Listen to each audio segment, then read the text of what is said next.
to be a masterpiece and to be a work in progress at the same time. That's the art of falling in love with yourself. I realize that sometimes the only one that can put the pieces back together is yourself. With love, Mafe.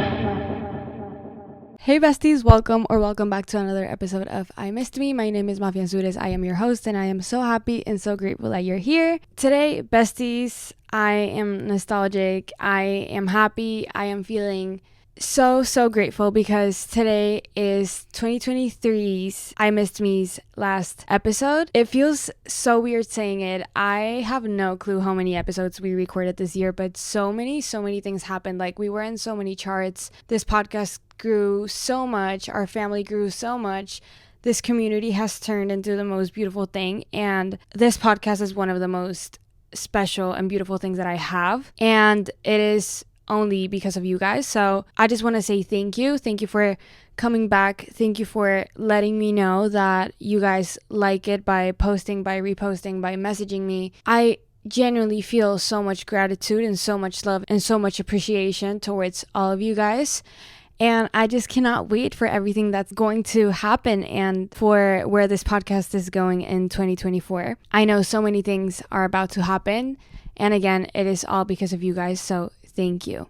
With that being said, I hope you guys liked Tuesday's episode. It is one of the most special episodes that I recorded this year. It was with Lisa Biliu. I went to LA and we recorded in her studios. But yeah, I hope you guys liked it. It was a very special episode to record. She has met so many amazing people. She has interviewed and had on her podcast so many amazing women, and just having the opportunity to sit down with someone as wise as her was just such a gift. So I hope that you guys enjoyed the episode, and if you haven't listened, I 100% recommend for you guys to listen to that episode. It's on YouTube and on Spotify. We talked about confidence, so I know it's gonna help a lot of you guys out. And also a reminder that if you're listening to this on Apple or Spotify or wherever you're listening to this episode, you guys can also watch it on YouTube, and it is ad free. If you guys are watching on YouTube, you guys are probably seeing my new little set. I am back home. I have a story time as to why I am back home that I think is going to be January's first episode. But for now, I will tell you guys that I'm back home. And to my right, I have the No Name hoodies. For those of you who are new and might not know, I have a clothing brand. It is called No Name Project, and it is basically a brand that spreads mental health and positivity through hoodies. So if you guys want to go check them out, go to nonameproject.co to get this brown hoodie that I have to my right. With all of that being said, let's get started with today's episode. Today we're talking about prepping for the new year. I think I made an episode on how to prep for 2023 last year. This is going to be basically a similar one, a guide and things that you can start doing to prep for the new year and receive a new year like a brand new person. I think that a new year is a perfect opportunity to start over in a lot of aspects of your life. And I also do really think that the start of a new year actually starts before the new year starts. So there are things that you can start doing right now and that you don't have to wait until the new year to start them. And so today we're going to talk about that. We're going to talk about the things that you can start doing today and right now to start prepping for the new year so that you can receive the new year as a brand new person. First thing that you can do to receive this upcoming 2024 is to get rid of all of the things that you don't use. And I've been doing this past week because again, I'm back home. Here are like most of my things, and I've been cleaning like crazy every single day. I organized my office and my room, and we've been cleaning literally the whole house.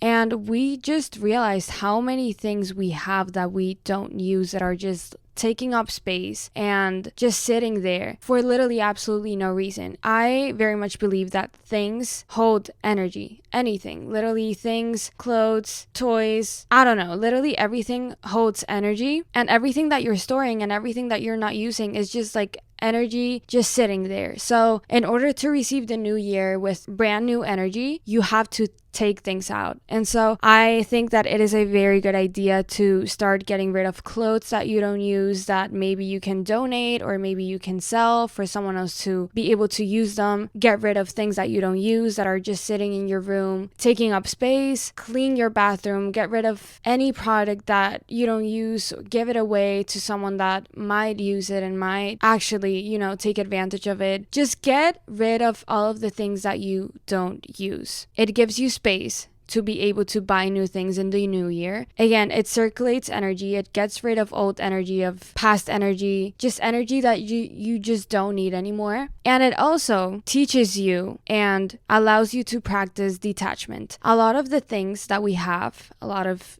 things or clothes that we keep or that we have, it's not necessarily because we want to keep them. It's not necessarily because they're actually helpful, because again, most of them we don't even use, but it is because we don't want to let go of them, because maybe in the future we'll use them, or maybe in the future they're gonna be helpful, or maybe you've been saying that for the past 6 months or maybe even years and you haven't.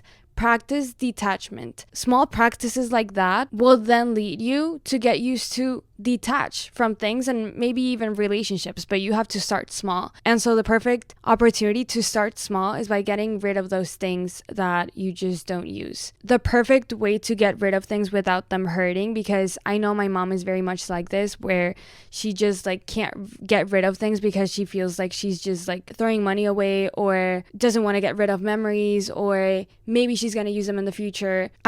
Something that I always tell my mom, and it can be helpful for you too, is acknowledging the fact that at the moment it is what you wanted, at the moment it was helpful, and the cycle of that thing in your life is completed. So let it go, be grateful for it. And this is a very good also gratitude practice, to be grateful for all of the things that you're letting go. Literally hold them in your hand. And let's say that you're getting rid of a shirt, a hoodie, I don't know, whatever. Hold it in your hand, be grateful for it, express your gratitude, say thank you for allowing me to feel pretty whenever I used to, and you let it go. And it is such a good gratitude and detachment practice that I 100% recommend that you do before the year ends. Number 2, make your vision boards. I know a lot of people don't make their vision boards because they're lazy or because they don't believe in it. But I made a vision board last year around November, and every single thing, almost every single thing on that vision board became true. I hadn't looked at it in the past year. I think I made it and I just left it there, and I checked it a few days ago and I was like, I didn't even remember that I had this down, and it happened. And my wow moment was when I saw the little Spotify logo on my vision board, and a month ago, literally, I was in LA recording at Spotify Studios. And so I was like, wow, by making a vision board, you're subconsciously engraving in your head that those are the things that have to happen. It is so much fun, and it is also a very helpful guide to know the things that you want for next year. There is this big misconception about vision boards that if you put pictures on a board or on a presentation or whatever, those are the things that are magically going to happen because they're there. And that is not what a vision board is. A vision board is ultimately a board where you're planning your, in this case, 2024. And so the point is not to just put pictures and hope that, it happens, or that somehow magically you get all of the things that you're putting down on the vision board, because the universe works in very magical ways, but you also have to put in the work. And so that's what a vision board is. Ultimately, a planning of the best case scenario while you're working towards the things that you want, if that makes any sense. So let's say that you want your business to blow up and you're putting that on your vision board. The first thing that you have to start is a business. You know what I mean? So you have to put the things that you want to be successful at, or you have to put the things that you want to attract, but you also have to be conscious and be aware of the fact that you have to work towards those things for those things to happen. So it's not magic, but it is a guide on the things that you have to do, and the universe will help you achieve the best case scenario while you're working towards your goals. And so that's what a vision board is. A board of the best case scenario of the things that you're going to work towards. Number 3, and this is for my social media girlies, clean your social media. The amount of people that I have unfollowed lately, the amount of videos I've unsaved, the amount of pictures I've deleted, the amount of just like cleaning I've been doing on my social media lately has been so liberating that I feel like this is something that you should do for 2024. Unfollow people that you haven't spoken to. Unfollow people that don't inspire you. Unfollow people that you're following because you feel like you have some type of compromise to following. Delete pictures that just don't serve you anymore. Delete pictures you just don't want to carry on to the next year. Just make a general cleanup of your social media and keep the people that you want to see, keep the content that you want to see, because again, everything that you're seeing is stored in your subconscious mind. And so with that in mind, make sure you set yourself up for success. If you want a successful mindset, only keep content and only keep people that help you towards that successful goal. I feel like for me, that's what I've done, and it's been super helpful. I only have my best friends on social media. I only watch content that inspires me and the content that I want to make. I have time limits on my apps because most of the time we're just unconsciously scrolling without even wanting to scroll, but because we've made it a habit. And keeping my best friends only on social media and keeping content that I genuinely like want to see and I know that makes me grow genuinely keeps me off my phone. When you see less people posting, you really just don't want to go on social media, and the time that you're not on social media, you're doing something much more productive and you're much more present, which I feel like it is a goal that you should have on 2024, is just being more present and productive in general. And so for me, that's what it's been lately, that I've been cleaning my social media, and I really, really recommend it for this upcoming 2024. Number 4, I think, number 5, number 4. I think it's number 4, but this one is also very important. Start today. The worst habit that we have, and I include myself, is to wait to the New Year's to start going to the gym or starting a project or going to bed early or waking up early. Like, we are such procrastinators, and we wait till a certain day to start doing the things that we can actually start doing today for, again, absolutely no reason. You can actually start going to the gym tomorrow. You could actually start going to sleep early today. You could actually start waking up early tomorrow. Don't wait till the new year so you start doing things that you want to do. If you start now, by January 1st, it is already going to be a habit, or you will already be motivated to continue. That's why gyms look super full in January, and by March, they're literally empty. Because people wait till January to start and didn't make it a habit in December. So it's not just magically going to happen. You don't have to have a whole routine, or you don't have to go to the gym 2 hours if that's your goal in 2024. But you can start going 15 minutes, 20 minutes,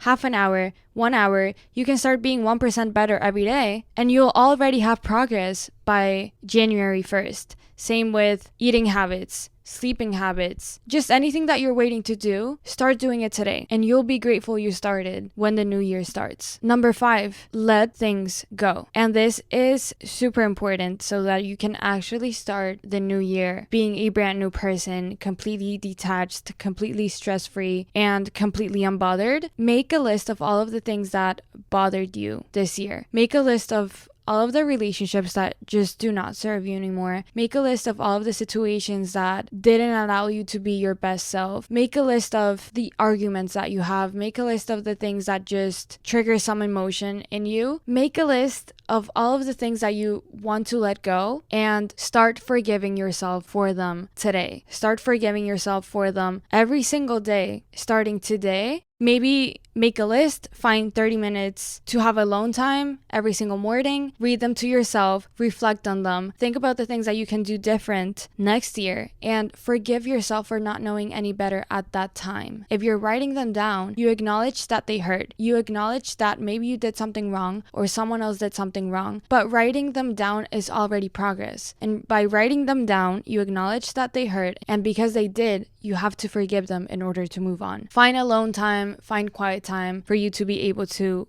read them to yourself, process them, forgive them, so that in December 31st, you can burn them and let them go, and actually let them go. And number 6, to close off today's episode, make a list of 5 goals, 5 things that you want to achieve in 2024. Why 5? Because they're attainable. I am someone who used to make the biggest list of things that I wanted to achieve, and I realized that I was setting myself up for a failure, because when you write so many things down, it puts immediate pressure on yourself that if you don't accomplish all of the things that you have on your list, you have failed. You're only one, and we only have so much time. And again, the goal here is to set ourselves up for success, not to feel like a failure. And so I feel like 5 things are very attainable, very realistic, and I like to make my list covering all of the important parts of my life. And maybe you can do it this way too, but again, your goals are your goals. I want to improve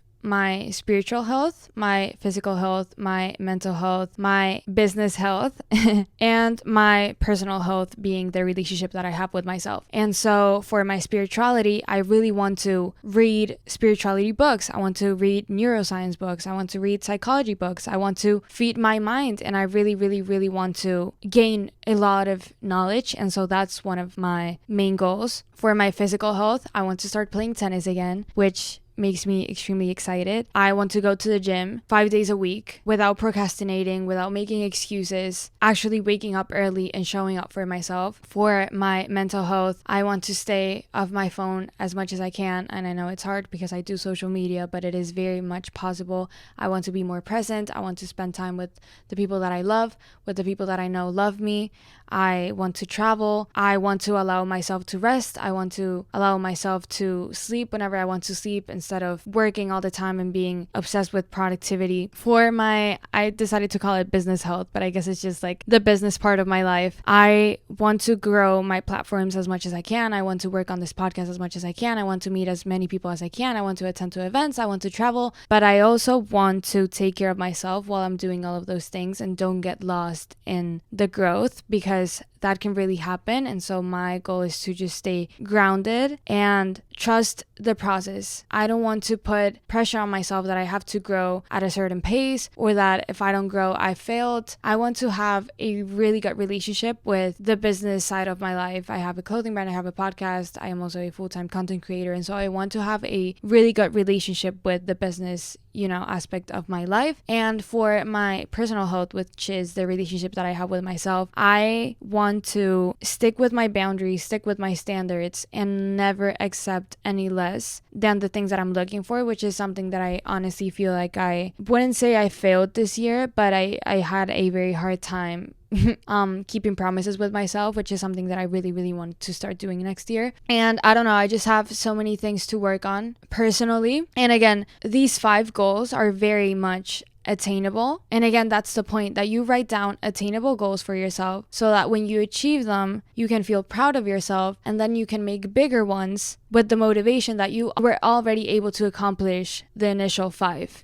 If you write 10 very unattainable ones, and maybe you're able to accomplish 2 out of 10, then you're not going to focus on the 2. You're going to focus on the 8 that you didn't accomplish, and you're going to feel like a failure. So set yourself up for a success. Last but not least, and you guys know that I always talk about gratitude. Gratitude is literally a life changer. Make a list of all of the things, all of the people, all of the relationships, all of the places, every single thing that happened to you this year that you're grateful for. Every single little thing that you're grateful for, write it down, read it to yourself every single day from the moment that you listen to this episode till January 1st. And on January 1st, close it, put it away, and read it again on December of 2024. This is something that I do every single year. And it is such a cool experience because I get to read all of the things that I was grateful for this year. And you're able to realize how much life can actually change because of gratitude in a year. It is crazy. And again, it is a very cool gratitude practice. Gratitude is a life changer. The more gratitude that you have towards life, the more things that life is going to give you. You can never have too much gratitude, and so that is just a little very fun gratitude practice. And that's it for today's episode, besties. Again, this has been probably the craziest year of my life. I grew this podcast as much as I could. I worked my ass off every single day, and I was on this gap 6 months at the beginning of the year where I was traveling and I was working with my dad and I was working with this podcast, and then I started college and my life flipped upside down and so many things happened and so many things are happening, so many changes are happening, and so I know that 2024 is going to be a big year for all of us, and I am extremely excited to get to experience all of the things that are about to happen. Thank you for listening this year. This has been, because of you, one of the most special year of my life. This platform that you've given me is such a comfort thing that I can rely on whenever I am having a personal hard time. I still go through things that make me sad, that make me feel pain, that maybe break my heart a little bit. And I always come back to, you have I missed me. You have people that listen to you. You have people that support you. You are loved. You are listened to. People actually, care about what you're saying. And it is such an energy source for me. So thank you. Because again, it is all because of you. Again, don't forget that you can buy the hoodies that you're seeing next to me, going to nonameproject.co. Don't forget to follow me on social media at Mafe on Instagram, TikTok, Pinterest, YouTube, literally everywhere. I am going to start posting on YouTube, and I am going to start changing my content up a little bit on my personal accounts, because I really want to turn all of my platforms into this just mental health, self-growth ecosystem, because it is a topic that I genuinely love and that I'm very passionate about, and I feel like in my personal brands I don't share as much as I share on the podcast, which I would want to start doing. So in 2024 you're gonna see a lot of that in a more personal way. So definitely go subscribe to my YouTube, because I'm gonna start posting content on there as well, on my TikTok as well. And don't forget to follow I Missed Me on social media at I Missed Me Podcast on Instagram, TikTok, YouTube, again, also everywhere. I love you, besties, and I will see you guys on Tuesday with Tom's episode, and then I will see you guys on January. Oh my gosh, it feels so weird to say it, but I'll see you guys next year, I guess. I love you, besties. Thank you so much for everything that happened this year. With love, Mafe. To be a masterpiece and to be a work in progress at the same time. That's the art of falling in love with yourself. I realize that sometimes the only one that can put the pieces back together is yourself. With love, Mafe.